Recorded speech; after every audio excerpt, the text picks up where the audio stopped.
Temperature and environmental considerations. The environmental conditions in which a linear system is employed can significantly influence its efficiency, efficacy, and precision.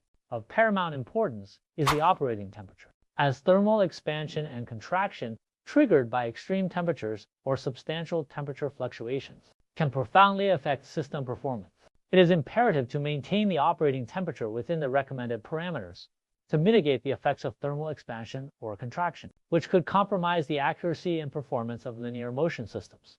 Depending on the specific application, linear guides can be engineered to operate within precise temperature ranges to ensure optimal functionality. Furthermore, the ambient environment plays a crucial role in the optimal operation of a linear system. Adverse conditions such as dust, dirt, moisture, or chemical exposure can impede system performance. Implementing seals and protective covers is highly recommended to safeguard linear motion components from these environmental factors, which can lead to corrosion and degradation over time. By doing so, the longevity and reliability of the system can be preserved, ensuring consistent performance in various operational settings.